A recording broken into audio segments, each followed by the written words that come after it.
1945년 얄타 회담에서 루스벨트와 처칠, 스탈린은 2차 대전 이후의 국제 질서에 대한 여러 현안에 합의했습니다. 그들은 미국과 영국, 소련, 프랑스의 독일 분할 점령에 합의했는데 그 목적은 독일의 비무장화, 비군사화 그리고 분단이었습니다. 또한 이 회담에서는 미국의 관심사였던 국제연합의 창설과 표결 방식, 폴란드 유고슬라비아 문제도 합의되었습니다. 이로써 1939년 소련의 폴란드 동무점령 이후의 국경인 커진선이 소련과 폴란드의 경계로 확정되었고 친소 임시정부인 루블린 정부의 재조직으로 폴란드 정부 수립은 마무리되었습니다. 유고슬라비아에서는 친소계 공산주의 티토와 비공산주의 망명정부가 함께 참여하여 새 정부 수립 방안에 합의했습니다. 소련은 동유럽에 대한 권리를 인정받는 대신 서유럽 및 이탈리아, 그리스에 대한 권리를 주장하지 않을 것을 시사했습니다. 그리고 회담 직후 비밀협정을 통해 일본전 참전을 약속했습니다. 루스벨트는 스탈린을 동반자로 삼음으로써 그의 목적 대부분을 달성했습니다. 우선 동아시아 전쟁을 끝내는데 소련의 약속은 큰 성과였습니다. 당시 미국은 일본 점령 과정에서 커다란 피해를 예상했는데요. 만주 관동군은 미국의 걱정거리였습니다.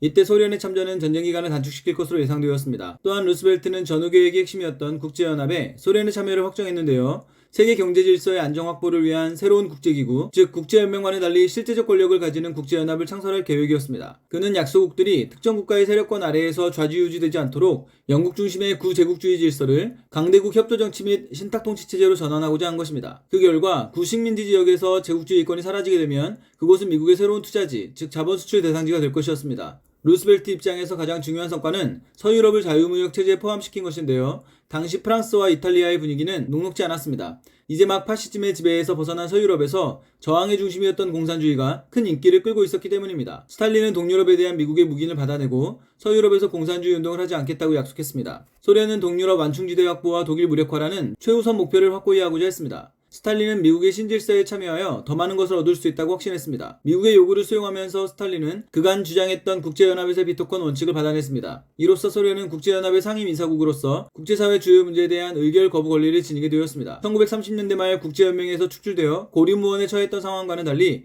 비토권 확보를 통해 그러한 위험성을 제거할 수 있었던 것입니다. 한편 얄타 회담 결과 영국은 국제질서의 조약으로 밀려났는데요. 루스벨트와 스탈린은 처칠을 주변화시켰습니다. 루스벨트는 영국을 아시아 문제에서 전면 배제했는데 이는 일본과의 직접 교전국이었으며 홍콩과 동아시아 이권에 관심을 표명해온 영국 입장에서는 심각한 결과였습니다. 루스벨트는 한반도 신탁통치 참여국에서도 영국을 배제하고 소련만을 동반자로 삼았습니다. 스탈린 역시 미국의 국제연합 창설 방안에 동의하면서 구제국주의 질서에 대한 영국의 집착에 타격을 가했습니다. 처칠은 국제연합의 창설이 영국 제국의 이권 종식이 아님을 확인받고자 했으나 스탈린은 세계 지배욕이라며 비아냥거렸습니다. 영국의 제국주의 질서는 미국과 소련의 국제연합과는 양립하기 어려운 것이었습니다. 얄타 회담의 핵심은 미국의 국제연합 관철과 소련의 적극적 찬동, 그 대가로 동유럽의 소련 세력권 인정으로 요약될 수 있습니다. 외관상 얄타 회담은 삼국 정상이 합의하는 협력적 분위기였지만 분명한 패자는 영국이었습니다. 이는 결과적으로 미소 양대 강국 중심의 국제체제를 탄생시켰습니다. 1945년 얄타 회담에서 루스벨트와 처칠, 스탈린은 2차 대전 이후의 여러 현안에 합의했는데요.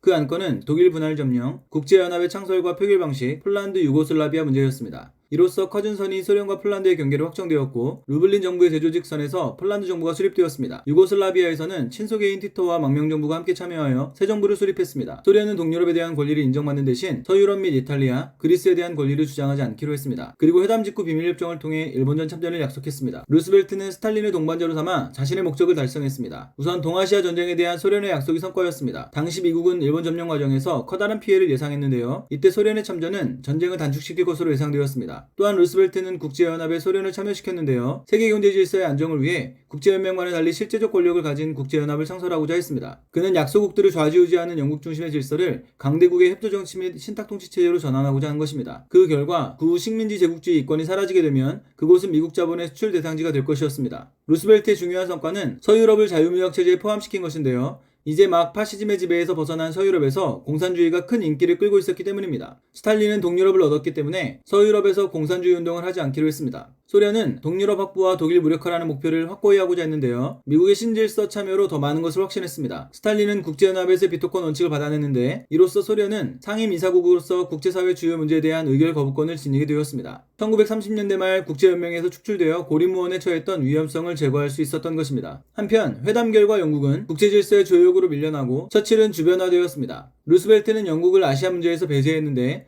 이는 일본의 직접 교전국이자 동아시아이권에 관심을 보여온 영국 입장에서 심각한 결과였습니다. 루스벨트는 한반도 신탁 통치에서도 영국을 배제하고 소련만 동반자로 삼았습니다. 스탈린 역시 국제연합에 동의하면서 구제국주의에 대한 영국의 집착에 타격을 가했습니다. 처칠은 영국 제국의 이권을 확인받고자 했으나 스탈린은 이를 세계 지배욕이라고 비아냥거렸습니다. 영국의 제국주의 질서는 미국과 소련의 국제연합과 양립하기 어려운 것이었습니다. 얄타 회담의 핵심은 미국의 국제연합 계획, 소련의 찬동, 동유럽의 소련 세력권 인정으로 요약됩니다. 외관상 삼국 정상이 협력하는 분위기였지만 패자는 영국이었습니다. 이는 결과적으로 미소 중심의 국제체제를 탄생시켰습니다. 얄타 회담에서 루스벨트와 처칠, 스탈린은 여러 현안에 합의했는데요. 그 안건은 독일 분할 점령, 국제연합, 폴란드, 유고슬라비아 문제였습니다. 이로써 커진 선이 소련과 폴란드의 경계가 되었고 루블린 정부가 폴란드 정부로 수립되었습니다. 유고슬라비아는 티토와 망명 정부가 함께 새 정부를 수립했습니다.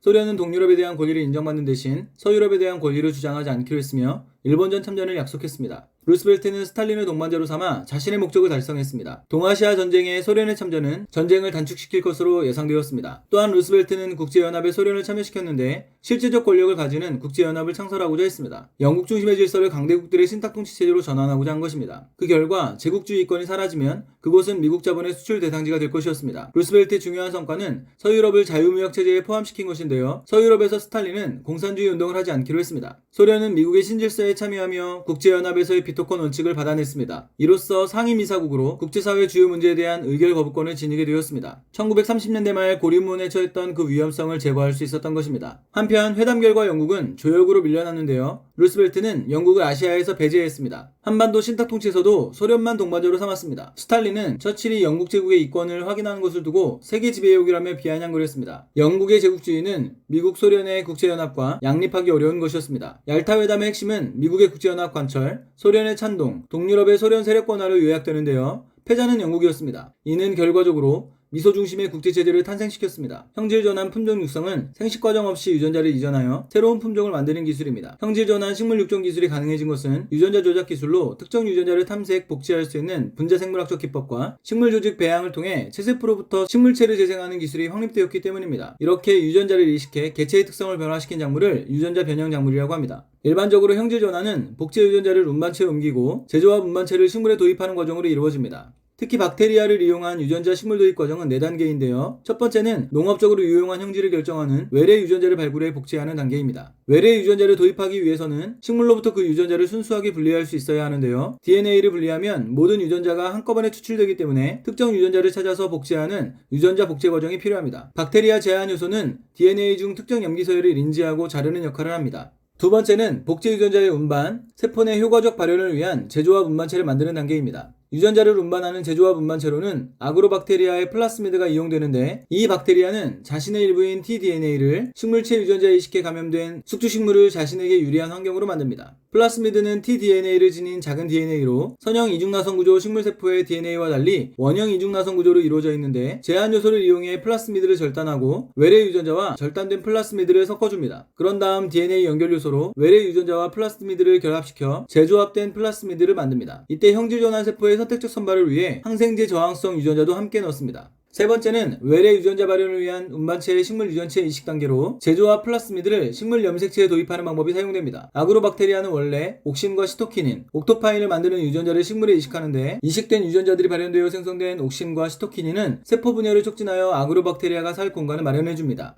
옥토파인은 아그로박테리아 생존에 필요한 양분으로 질소를 공급합니다. 이처럼 아그로박테리아는 세포 분열을 촉진해 줄기 혹은 뿌리에 비정상적인 호흡, 즉 근두암종을 만듭니다. 아그로박테리아를 통한 외래 유전자 도입 방법은 옥신 등을 생산하는 유전자 대신 필요 유전자를 삽입하여 박테리아가 식물세포에서 외래 유전자를 발현하게 하는 것입니다. 같은 원리로 작물 유전자를 발현시키지 않게도 하는데요. 작물 유전자가 이병성 유전자이거나 원하지 않는 형질일 경우 전사 방향이 반대인 유전자를 삽입하여 그 발현을 억제할 수 있습니다. 네 번째는 유전자 도입 세포를 증식하고 완전한 식물로 재분화시킨 후 형질전환 식물을 선발하는 단계인데요. 항생제 선발 배지에서 식물세포로 배양하면 유전자 이식세포만 선택적으로 선발할 수 있습니다. 그런 다음 영양분과 호르몬을 함유한 재분화 배지에서 선발된 세포의 재분화를 유도하면 하나의 세포로부터 완전한 식물체를 얻을 수 있습니다. 이를 식물 조직 배양이라 하고 세포가 완전한 식물로 재분화하는 성질을 전향성이라고 합니다. 하지만 선발 배지에서 목표 형질로 전환되지 않는 경우가 있으므로 유전자 발현을 확인하는 생물 검정 과정을 거쳐야 합니다. 이렇게 얻어진 형질 전환 식물은 농업적 성능 및 효용성, 안정성 검정을 거쳐 상품화를 위한 개체가 최종적으로 선발됩니다. 선발된 개체는 정밀한 안정성 검사와 품종화를 통해 종자 증식에 들어갑니다. 형질 전환 품종 육성은 유전자를 이전하여 새로운 품종을 만드는 기술입니다. 식품 육종 기술이 가능해진 것은 특정 유전자를 탐색, 복제할 수 있는 분자 생물학적 기법과 채습으로부터의 식물체 재생 기술 확립 때문인데요. 이렇게 유전자를 이식한 작물을 유전자 변형 작물이라고 합니다. 형질 전환은 복제 유전자 제조와 분반체를 식물에 도입하는 과정으로 이루어지는데, 특히 박테리아를 이용해 유전자를 식물에 도입하는 과정 중 첫 번째는 유용한 형질을 결정하는 외래 유전자를 발굴, 복제하는 단계입니다.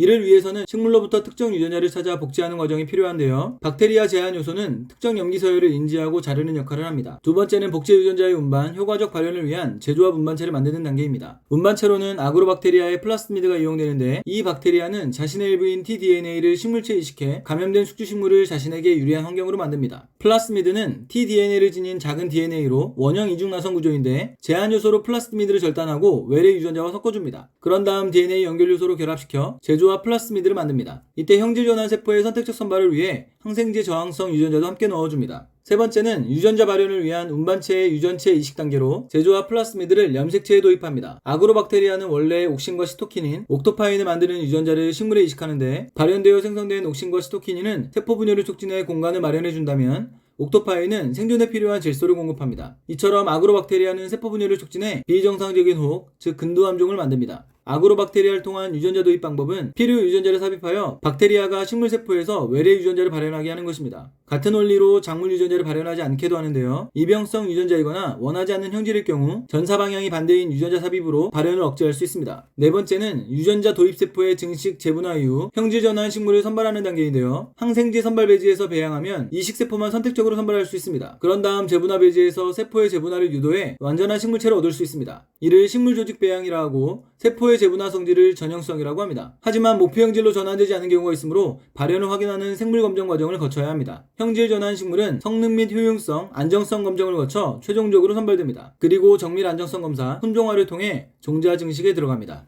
유전자를 이전하여 새로운 품종을 만드는 식물 육종 기술은 분자 생물학적 기법과 체세포로부터의 식물체 재생 기술 확립 때문에 가능해졌는데요. 이런 작물을 유전자 변형 작물이라고 합니다. 형질 전환은 복제 유전자 제조합 운반체를 식물에 도입하는 것인데요. 박테리아를 이용한 유전자 도입 과정 중 첫 번째는 유용 형질 외래 유전자를 발굴, 복제하는 단계입니다. 식물에서 특정 유전자 복제에 사용되는 것이 박테리아 제한 요소인데요. 이것은 특정 염기 서열을 인지하고 자르는 역할을 합니다. 두 번째는 제조합 운반체를 만드는 단계인데요. 운반체로 아그로박테리아 플라스미드가 이용됩니다. 이 박테리아는 자신의 일부인 tDNA를 이식해 감염된 숙주식물을 자신에게 유리한 환경으로 만듭니다. 플라스미드는 tDNA를 지닌 작은 DNA인데, 제한 요소를 이용해 절단하고 외래 유전자와 섞어줍니다. 그런 다음 DNA 연결 요소로 결합시켜 제조합 플라스미드를 만드는데요. 세포의 선택적 선발을 위해 여기에 항생제 저항성 유전자도 함께 넣어줍니다. 세 번째는 제조합 운반체의 유전체 이식 단계로 제조합 플라스미드를 염색체에 도입합니다. 아그로박테리아가 이식한 유전자들이 발현되어 생성된 옥신과 시토키닌은 세포 분열을 촉진해 공간을 마련해주고, 옥토파인은 질소를 공급합니다. 이렇게 아그로박테리아가 만드는 비정상적인 혹을 근두암종이라고 합니다. 아그로박테리아 유전자 도입 방법은 필요 유전자를 삽입해 식물세포에서 발현하게 하는 것입니다. 같은 원리로 작물 유전자를 발현하지 않게도 하는데요. 전사 방향이 반대인 유전자를 삽입하면 됩니다. 네 번째는 유전자 도입 세포의 증식, 재분화 이후 형질 전환 식물을 선발하는 단계인데요. 항생제 선발 배지에서 이식세포만 선택적으로 선발할 수 있습니다. 그런 다음 재분화 배지에서 완전한 식물체를 얻을 수 있는데요. 이를 식물조직 배양이라 하고, 세포의 재분화 성질을 전형성이라고 합니다. 하지만 형질이 전환되지 않는 경우가 있어 이를 확인하는 생물 검정 과정을 거쳐야 합니다. 형질 전환 식물은 검정을 거쳐 최종적으로 선발됩니다. 그리고 정밀 검사, 품종화를 통해 종자 증식에 들어갑니다. 무역 및 자본이동이 자유로운 개방경제에서는 고용 성장과 같은 대내 거시 경제 변수와 경상수지 같은 대외 거시 경제 변수도 정부의 경제 정책에서 중요한 변수입니다. 경상수지란 한 국가가 수출로 벌어들인 외화와 수입으로 지급한 외화의 차이를 말하며, 벌어들인 외화가 많은 경우 경상수지 흑자, 적은 경우 적자라고 합니다. 대내균형이 국민소득을 완전고용 국민소득 수준으로 유지하는 것이라면, 대외균형은 수출에서 수입을 뺀 순수출을 0으로 유지하는 것, 즉 경상수지 균형을 달성하는 것을 의미합니다. 정부의 거시경제정책 목표가 대내외 균형의 동시달성이라고 할 때, 정부 지출을 증가시키는 확장적 재정정책은 국민소득을 증가시키는 동시에 순수출 감소 효과를 유발합니다. 정부 지출의 증가로 국민소득이 증가하고 물가가 상승하여 거래 규모가 커지면 화폐 수요가 증가합니다. 그러면 국내 이자율의 상승, 외국 자본의 유입으로 환율이 하락함으로써 국내 화폐의 가치가 평가 절상되어 수출이 감소하고 수입은 증가합니다. 그런데 기존 경제 상태가 불황해 경상수지 적자가 결합된 경우라면 재정정책만으로 대내외 균형을 동시에 실현할 수 없는 문제가 발생합니다. 즉 어느 하나를 목표로 정책 수단을 사용하고 다른 하나의 불균형을 받아들여야 하는 정책 딜레마에 빠지게 되는 것입니다. 따라서 대내외 균형의 동시 달성을 위해 순수출 증가 정책이 추가적으로 필요합니다. 이와 같은 정책 수단으로 환율 정책이 있는데요. 불황과 경상수지 적자 상황에서 확장적 재정정책과 환율 인상 정책은 국민소득과 순수출을 모두 증가시켜 대내외 균형을 모두 만족시키는 것이 가능합니다. 재정정책과 환율정책은 총수요에 영향을 미치는 방법 면에서 독립적인 정책 수단입니다. 재정정책이 총수요의 크기에만 영향을 주는 지출 조정 정책이라면 환율정책은 총수요의 구성에 영향을 미치는 지출 전환 정책입니다. 가령 환율이 인상되면 국내 경제 주체들은 전체 지출 규모가 일정하더라도 상대적으로 비싸진 수입재 지출을 줄이는 대신 국내 생산재와의 지출을 늘리므로 총지출 규모의 변화 없이도 국내재와의 수요가 증가합니다. 지출 전환 정책으로는 이외에도 관세, 수출 보조금, 수입 할당 등이 있습니다. 2차 대전 이후 브레턴 우주 체제는 금환 분위제이면서 조정 가능한 고정 환율제 특성을 지니고 있었습니다. 우선 금 1온스당 35달러로 달러의 금태환을 보장하고 각국 통화의 가치를 달러화에 고정시킨 것인데요. 이를 통해 1, 2차 대전 사이 변동환율제에서 각국의 경쟁적 평가절하로 인한 국제통화 질서의 불안정을 막으려 했던 것입니다. 반면 일시적 구조적인 경상수지 불균형 해결을 위한 환율 조정이 허용되었는데요. 이는 경상수지 적자 해소를 위한 환율 인상을 허용해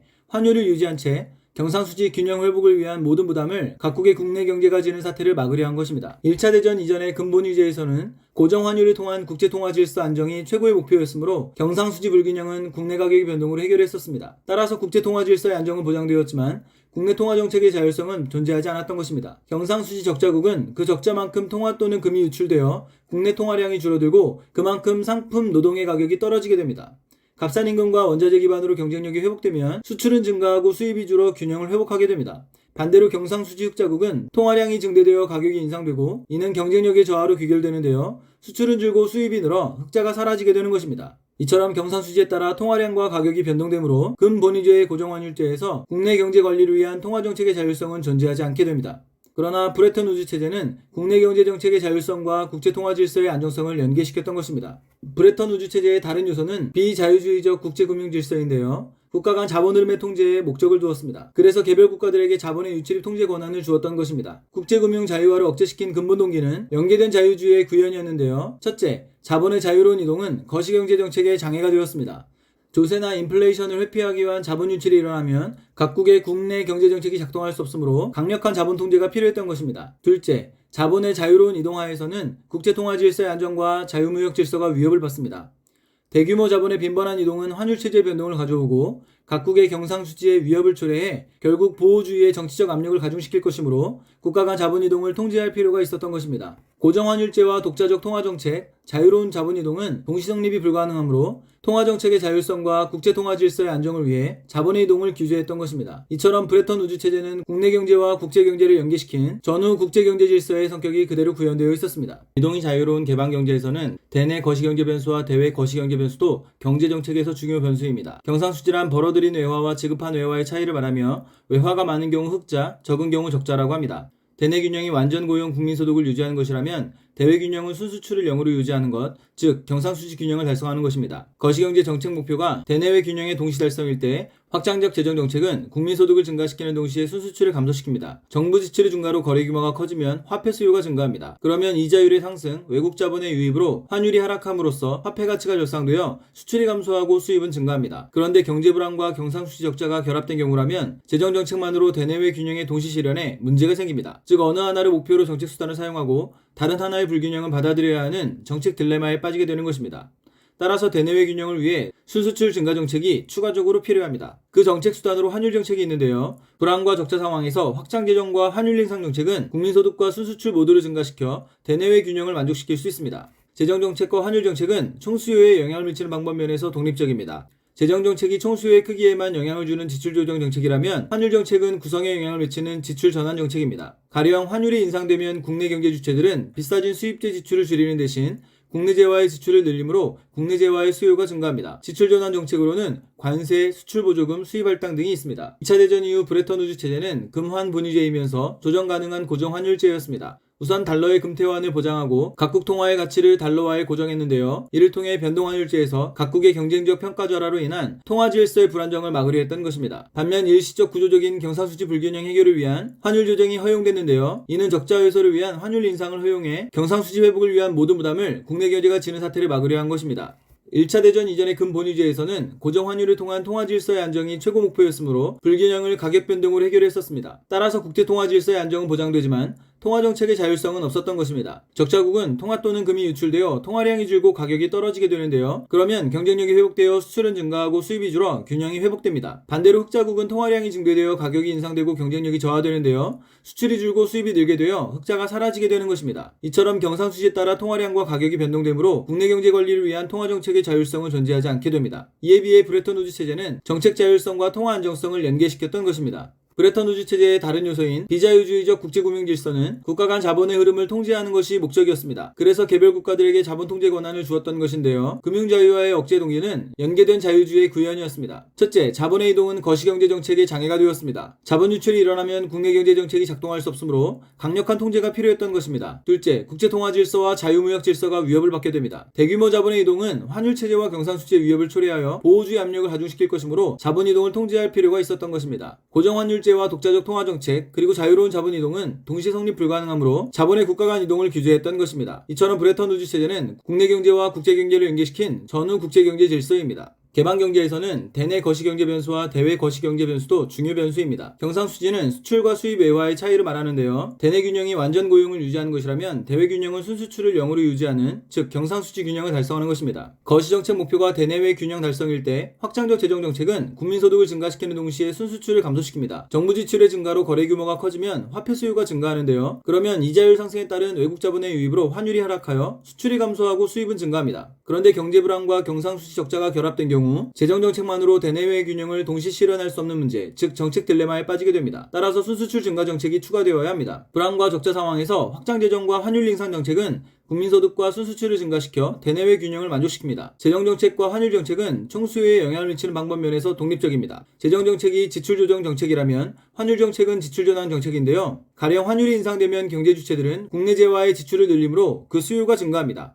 지출 전환 정책으로는 관세, 수출 보조금, 수입 할당 등이 있습니다. 브레턴 우즈 체제는 금환 분위제이면서 조정 가능한 고정 환율제였습니다. 우선 달러의 금태환을 보장하고 각국 통화의 가치를 달러화에 고정했는데요. 이를 통해 변동환율제에서 각국의 경쟁적 평가절하로 인한 통화 질서의 불안정을 막으려 했던 것입니다. 반면 경상수지 불균형 해결을 위한 환율 조정이 허용되었는데요. 이는 적자 해소를 위한 환율 인상을 허용해 모든 부담을 각국의 국내 경제가 지는 사태를 막으려 한 것입니다. 1차 대전 이전의 금본위제에서는 통화 질서의 안정이 최고 목표였으므로 불균형을 가격 변동으로 해결했었습니다. 따라서 국제 통화의 안정은 보장되었지만 통화 정책의 자율성은 없었습니다. 적자국은 통화 또는 금의 유출로 통화량이 줄어 가격이 떨어지고 그러면 경쟁력이 회복되어 결국 균형을 회복하게 됩니다. 반대로 흑자국은 통화량 증대로 가격이 인상되고 경쟁력이 저하되어 흑자가 사라지게 되는 것입니다. 이처럼 경상수지에 따라 통화량과 가격이 변동되므로 각국의 통화 정책의 자율성은 존재하지 않게 됩니다. 이에 비해 브레턴 우즈 체제는 자율성과 안정성을 연계시켰던 것입니다. 브레턴 우즈 체제의 다른 요소인 비자유주의적 국제금융 질서는 국가 간 자본 통제가 목적이었습니다. 금융 자유화의 억제 동기는 연계된 자유주의의 구현이었는데요. 첫째, 자본의 자유로운 이동으로 한 국가의 자본 유출이 일어나면 국내 정책이 작동할 수 없으므로 통제가 필요했던 것입니다. 둘째, 자본의 이동은 국제 통화 질서의 자유무역 질서를 위협하는데요. 대규모 자본의 이동은 결국 보호주의 압력을 가중시킬 것이므로 통제될 필요가 있었던 것입니다. 고정 환율제와 독자적인 통화 정책 그리고 국가 간 자본 이동은 동시 성립이 불가능하므로 자본 이동을 규제했던 것입니다. 이처럼 브레턴 우즈 체제는 국내와 국제 경제를 연계시킨 전후의 국제 경제 질서라고 할 수 있습니다. 열을 이용한 식품 조리는 표면 가열로 열이 내부까지 전해지도록 하는 것이 일반적입니다. 그런데 식품은 대개 열 전도율이 낮아 가열하면 겉과 속의 온도 차이가 커지는데요.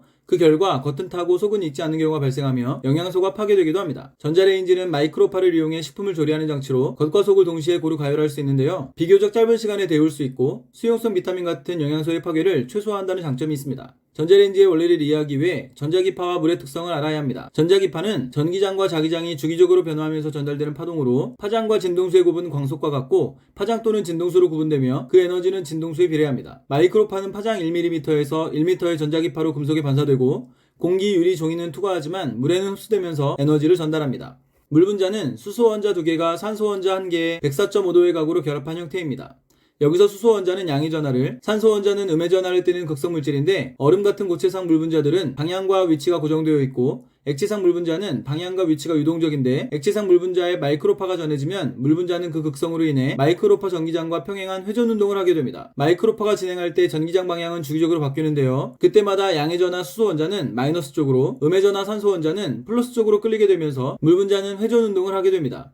전자레인지를 구동하려면 우선 마이크로파를 발생시켜야 하는데 전자레인지 내부에 있는 마이크로파 발생장치 마그네트론은 음극막대와 동심원 금속재 양극 원통 튜브, 위아래 강력한 자석으로 구성됩니다. 전자기파를 발생시키려면 먼저 음극막대를 가열해야 합니다. 이때 방출된 전자는 양극 원통 튜브로 가게 되는데 위아래 자기장에 의해 전자의 경로가 휩니다. 이때 음극과 양극 사이에 전압을 걸어주면 전자는 원통 내부를 계속 회전하게 됩니다. 금속 한막이 공동 주변을 회전하는 전자는 공동주의 양극 전자의 왕복 운동을 유도하게 되는데 이때 전자기파가 발생하는 것이며 이 마이크로파가 도파로관을 타고 전자레인지 조리실로 전달되는 것입니다. 가정용 전자레인지의 마그네트론 마이크로파 진동수는 2500MHz인데요. 전기장 방향이 1초에 25억 번씩 바뀐다는 의미입니다. 방향에 따라 물 분자끼리 서로 충돌하게 되면 회전운동 에너지가 증가해 온도가 올라가게 되는데 외부 가열 방식보다 훨씬 빨리 끓는 점에 도달할 수 있습니다. 그래서 전자레인지는 수분 포함 식품에 유용한데 유리컵은 잘 데워지지 않습니다. 마이크로파 진동수가 크면 식품에 강하게 흡수될 수 있지만 깊이 침투하기는 어렵습니다. 진동수가 작으면 깊이 침투할 수 있지만 투과량이 많아 효율적 조리를 할 수 없게 됩니다. 가정용 진동수가 2500MHz 내외인 것은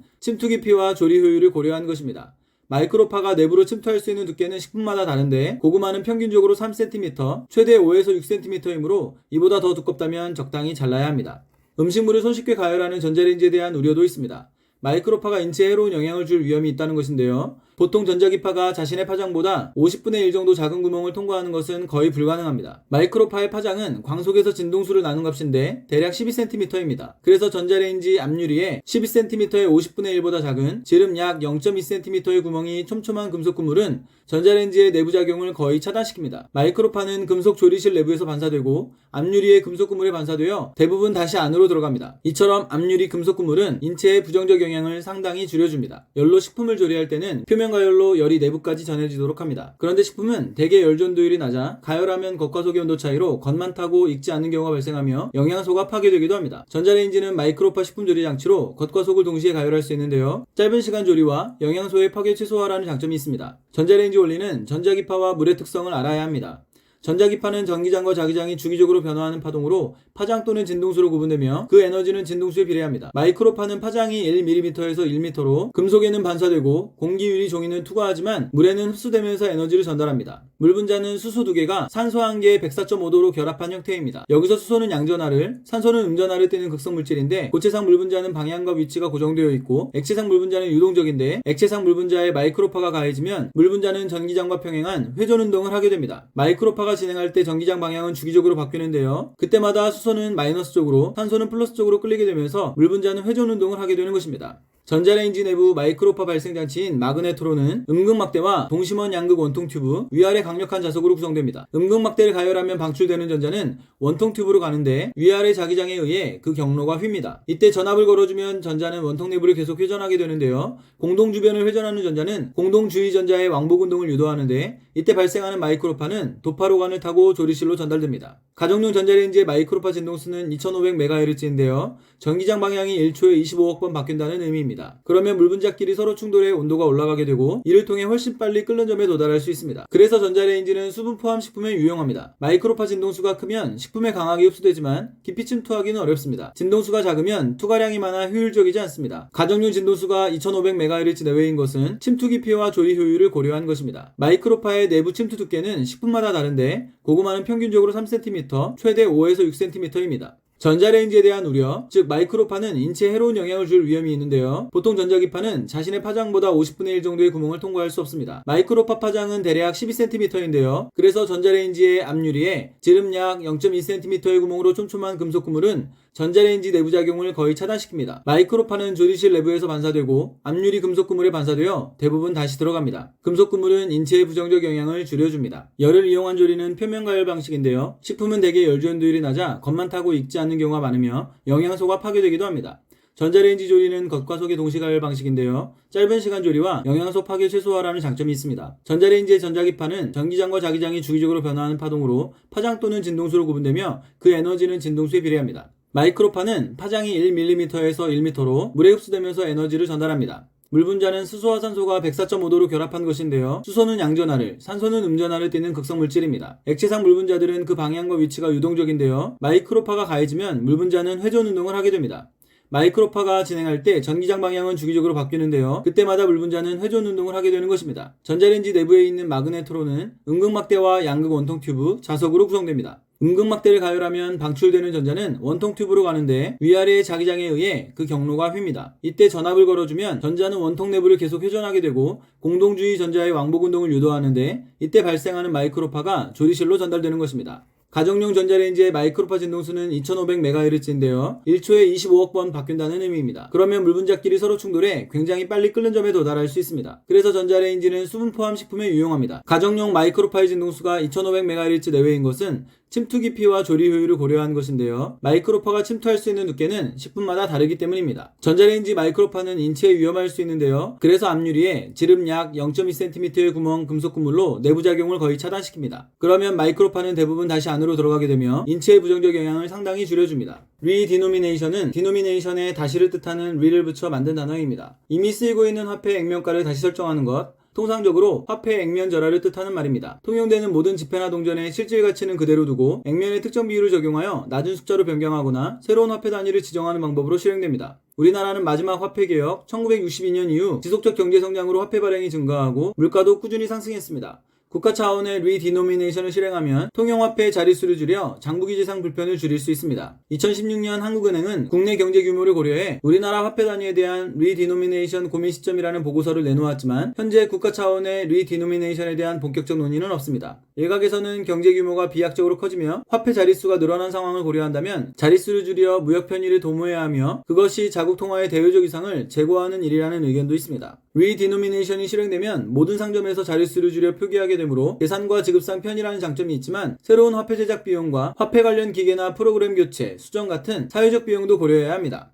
리디노미네이션이 실행되면 화폐의 자릿수 감소로 인플레이션을 유발한다는 우려가 있습니다. 원화 단위를 그대로 유지하는 1000분의 1 리디노미네이션이 실행된다면 상인은 기존 19,000원짜리를 19원이 아니라 20원으로 올려서 판매할 가능성이 큽니다. 실행 전 1000원과 실행 후 1원의 가치가 같더라도 소비자는 1원의 인상에 대해 관대한 입장을 보일 것으로 예상되기 때문입니다. 같은 방식으로 야기되는 물가 상승으로 인한 불안이 지속된다면 화폐 가치에 대한 불확실성이 확대되어 부동산 같은 실물자산 수요를 높이게 될 것입니다. 국가 차원의 리디노미네이션 도입과는 별개로 일부 소매점에서 리디노미네이션 표기가 자발적으로 쓰이는 경우가 있습니다. 만원을 1000대 1의 비율로 조정하여 10.0으로 표기하는 것인데요. 상품의 실제 경제적 가치에 영향을 미치는 것은 아니지만 표시 방식의 변화로 구매 결정 과정에서 소비자 심리 효과를 극대화하는 목적에서 비롯된 것입니다. 이중정보 처리 이론은 구매 과정에서 가격 제시 형태가 소비자의 정보 처리 방식에 영향을 미칠 수 있다고 봅니다. 이중정보 처리 이론의 인간의 사고체계 구분에서 빠른 직관은 무의식 직관에 의해 작동하는 기제로서 본능적이거나 숙달된 업무 처리에 적합하며 자동적이고 즉각적인 반응에 따라 인지적 부담을 줄이며 정보를 처리합니다. 이때 처리 과정을 의식적으로 통제하는 것은 어려운 반면 느린 이성은 의식 이성에 의해 작동하는 사고체계로 심사숙고하여 비중 있는 일을 처리할 때 작동합니다. 인간의 정보 처리 능력에는 한계가 있으므로 빠른 직관과 느린 이성의 협응을 통해 의사결정을 효율적으로 하고자 합니다. 일상적 사건의 처리와 단기적 예측에 효과적인 빠른 직관은 느린 이성의 필요를 최소화합니다. 전체적 인지 과정의 수고를 줄이고 효율적 처리를 도모하는 것입니다. 빠른 직관의 사고체계에서 인간은 종종 부정확한 판단에 그 예측이 어긋나기도 합니다. 느린 이성은 인지적 노력이 요구되는 작업에서 의미 있는 역할을 하고 긴 시간 정보를 처리, 판단해 오류를 최소화한다는 장점이 있습니다. 이중정보 처리 이론은 반응 속도 차이로 인해 일상 속 인간이 빠른 직관을 주로 활성화하고 느린 이성의 개입을 줄이려 한다고 설명합니다.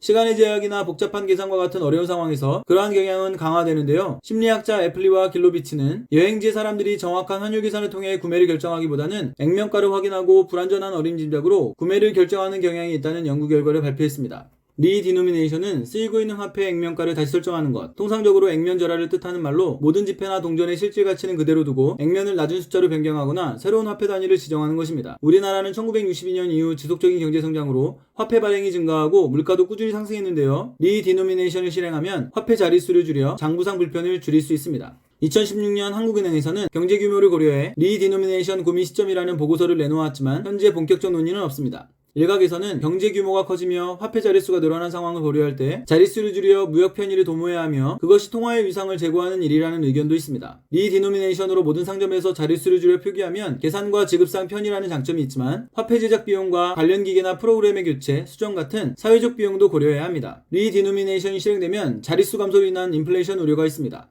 원화 단위를 유지하는 1000분의 1 리디노미네이션이 실행된다면 상인은 기존 19,000원짜리를 20원으로 올려서 판매할 수 있습니다. 1000원과 1원의 가치가 같더라도 소비자는 1원의 인상에 대해 관대할 것이라 예상되기 때문입니다. 같은 방식으로 물가 상승이 지속된다면 화폐 가치에 대한 불확실성이 확대되어 실물 자산의 수요를 높일 것입니다. 리디노미네이션과는 별개로 일부 소매점의 리디노미네이션 표기는 만원을 1000대1의 비율로 조정해 10.0으로 표기되는데요. 상품의 실제 가치에 영향을 주는 건 아니지만 표시 방식의 변화로 소비자 심리 효과를 극대화하려는 목적에서 비롯된 것입니다. 이중정보 처리 이론은 가격 제시 형태가 소비자의 정보 처리에 영향을 미칠 수 있다고 봅니다. 이중정보 처리 이론의 사고체계 구분에서 빠른 직관은 무의식 직관에 의해 작동하는 것으로 본능적이거나 숙달된 업무의 처리에 적합하며 자동적이고 즉각적인 반응으로 인지부담을 줄이며 정보를 처리하는데요. 이를 의식적으로 통제하는 것은 어려운 반면 느린 이성은 의식 이성을 통해 심사숙고하여 비중 있는 일을 처리합니다. 인간은 정보 처리 능력에 한계가 있어 직관과 이성의 협응을 통해 의사결정을 합니다. 일상적 사건의 처리와 예측에 효과적인 직관은 이성의 필요를 최소화하는데요.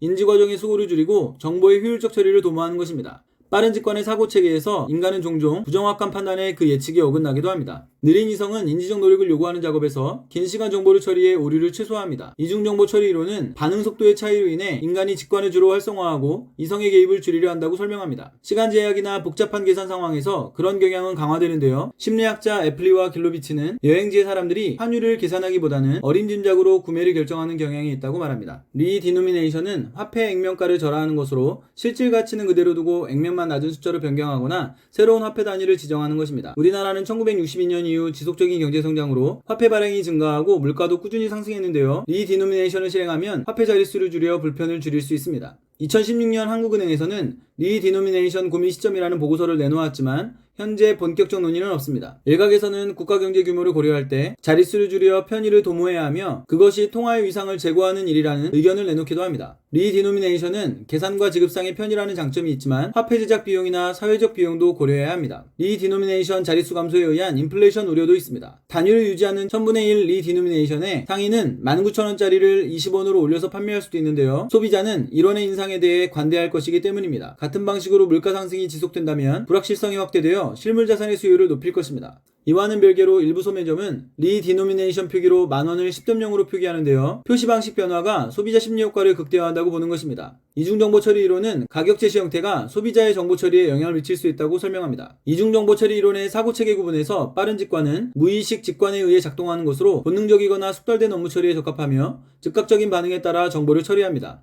반면 느린 이성은 의식 이성에 의해 작동하는 것으로 심사숙고하여 이를 처리합니다. 인간은 정보 처리 능력에 한계가 있어 직관과 이성의 협응을 통해 의사결정을 합니다. 일상적 사건의 처리에 효과적인 직관은 이성의 필요를 최소화하는데요. 직관적 사고체계 내에서 인간은 종종 부정확한 판단을 하기도 합니다. 느린 이성은 긴 시간 정보를 처리해 오류를 최소화합니다. 이중정보 처리 이론은 인간이 직관을 주로 활성화하고 이성의 개입을 줄이려 한다고 설명합니다. 시간 제약이나 복잡한 계산 상황에서 그런 경향은 강화되는데요. 심리학자 애플리와 길로비츠는 여행지의 사람들이 어림짐작으로 구매를 결정한다고 말합니다. 회화에서 입체적인 사물의 현실적 표현은 중요한 문제입니다. 대표적인 방법이 선원근법인데요. 소실점과 소실점을 향해 뻗어나가는 직선들로 평면의 공간적 깊이를 표현하는 방식입니다. 르네상스 미술가들은 멀리 있는 것은 작게, 가까이 있는 것은 크게 보인다는 사실을 회화에 반영하는 것을 넘어 재현의 정확도를 정확히 계측하고 증명하는 방법을 찾고자 노력했습니다. 그래서 평면 위에 3차원성을 부여하여 세계를 시각적으로 정확히 재현하고 대상을 평면에 그대로 옮기기 위해 선원근법이라는 회화의 공간 재현 원리를 개발했습니다. 알베르트는 고대 그리스의 광학 이론과 기하학적 과정으로 선원근법을 정립했습니다. 고대 그리스에서는 눈에서 확산되는 시각광선이 직선으로 뻗어나가 대상에 닿음으로써 시각 이미지가 산출된다고 보았습니다. 알베르트는 이 뻗어나가는 광선들을 세 가지로 나누었습니다. 가장 바깥의 경계광선은 외곽의 선을 만들고 내부의 수많은 광선인 중앙광선들은 색채를 인지하는데 중앙광선 중 회화면과 직각인 하나의 광선을 중심광선이라 했습니다. 그는 시각활동에서 중심광선이 가장 중요하다고 보았습니다. 관찰자의 한쪽 눈을 꼭지점으로 하는 시각광선들을 통해 시각피라미드가 형성되고 이것을 수직관통하는 한 지점에 있는 일종의 투과막에 들어온 장면을 그대로 옮겨 나타내면 세계를 완벽히 재현할 수 있다고 생각했습니다. 회화 구성 과정에서 한쪽 눈에 들어오는 화면에 변화가 없도록 기초지각 시점을 일관성 있게 유지하는 것이 중요한데요. 그는 선원근법에서 중심광선은 회화면과 중심광선이 직교하는 중심점을 지나 소실점으로 이어지는 것이라고 설명했습니다. 즉 기초지각 시점과 중심점, 소실점은 일직선상에 있는 것입니다. 또한 기초지각 시점은 관람자가 화가가 묘사하고자 한 것과 가장 유사한 상을 시각적 환영으로 경험할 수 있는 시점입니다. 물론 입체를 똑같이 재현하는 것은 불가능할 뿐만 아니라 선원근법은 추상적이고 이론적인 토대 위에서 정립된 것이기에 실제 시각 시점과 맞지 않는 측면이 있습니다. 선원근법을 충실히 따른 그림일지라도 그것은 정교하게 입체를 2차원적으로 재현한 시각적 환영일 뿐이고 이를 사실처럼 보이는 그림으로 받아들이는 것입니다. 선원근법의 결함을 깨닫고 있었던 다빈치는 실제 시각 경험에 부합하는 원근법으로 멀리 있는 사물을 더 흐릿하게 그리는 공기원근법을 개발하여 적용하기도 했습니다. 르네상스의 브루넬리스코는 선원근법의 원리를 사람들이 직접 경험할 수 있게 했습니다. 그는 선원근법에 따라 성 요한 세례당과 주변 풍경을 한 변 30cm인 정방형의 작은 화폭이 그리고 그 복판에 작은 구멍을 뚫었습니다. 그리고 자신의 지시에 따라 거울을 통해 그림을 보도록 했습니다.